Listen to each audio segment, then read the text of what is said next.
On va parler d'une belle cérémonie qui a eu lieu hier soir.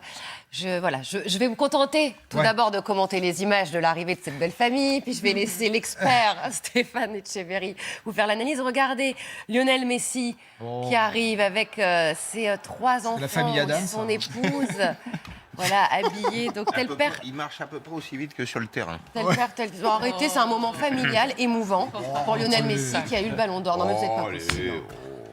Un petit peu de cœur dans cette matinale. Ça va à 2 à l'heure, on n'est pas prêt d'arriver au bout, au bout du tapis rouge avec ça. Bon, il est venu le chercher. 7e ballon d'or pour Lionel Messi, évidemment la star de la soirée. Il a remporté, c'est vrai, la Copa América avec son équipe, enfin, avec son pays, l'Argentine. Et la Coupe du Roi. Et la Coupe du Roi avec le Barça avant d'arriver au Paris Saint-Germain. Cette info de Solène, évidemment.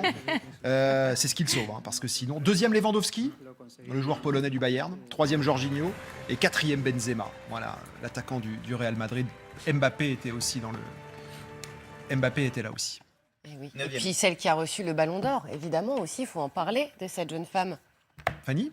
Qui a reçu le ballon d'or, Alexia Putellas, elle s'appelle, et elle joue au Barcelone. Mais si, c'est important, voilà, les 2 ballons d'or d'hier soir, et puis le ballon d'or qui est au PSG maintenant. Exactement, on va écouter Lionel Messi.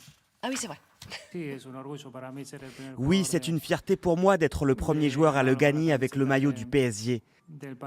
C'est très spécial car je l'ai toujours gagné avec Barcelone. Donc pouvoir le faire avec un autre maillot, encore plus à Paris, qu'on me le remette dans la ville dans laquelle je vis aujourd'hui, c'est très spécial. Voilà Lionel Messi. Il a quel âge d'ailleurs? On ne sait pas. Il a l'âge de Pascal. Il est de 87, donc j'aimerais bien. 34 ans. 34, ouais. C'est vieux, bien. trop vieux, faut arrêter.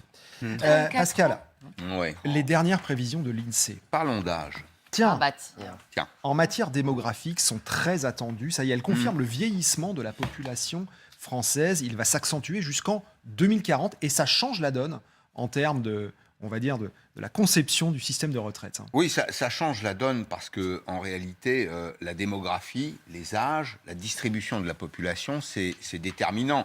D'abord, c'est la vision d'aujourd'hui, puis c'est le rapport avec l'avenir. La démographie, c'est ce qui fait le monde. La Chine, l'Inde, 1,5 milliard d'individus, la croissance démographique en Afrique, tiens, tout ça, ce sont des éléments absolument structurants.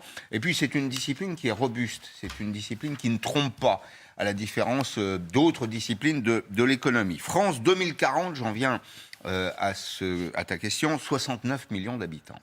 69 millions d'habitants en France, un quart de la population aura plus de 65 ans. Un quart, 25%. Nous sommes 20% aujourd'hui. Les plus de 65 ans sont plus de 20%. Alors, première leçon, la France vieillit.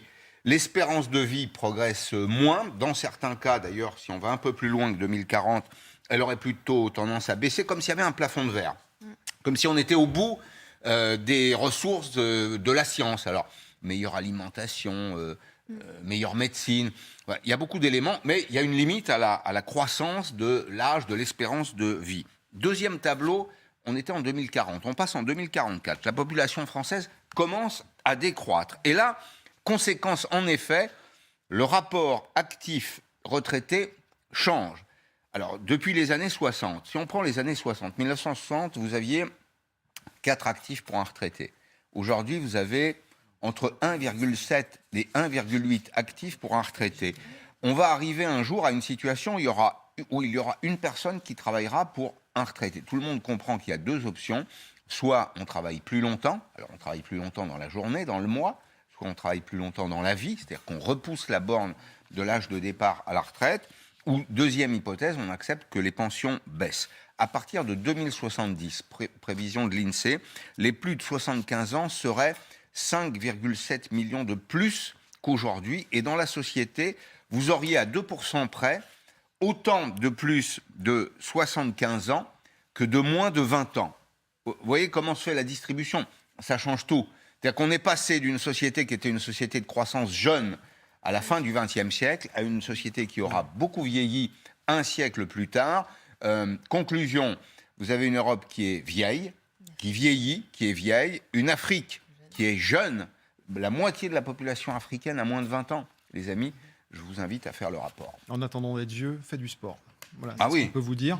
En attendant de vieillir et peut-être pour mieux Ça aide vieillir. à Mais bien il y vieillir, a exactement. des personnes âgées qui font du sport. Exactement. aussi. Et de plus en Beaucoup, plus. de plus en Le plus.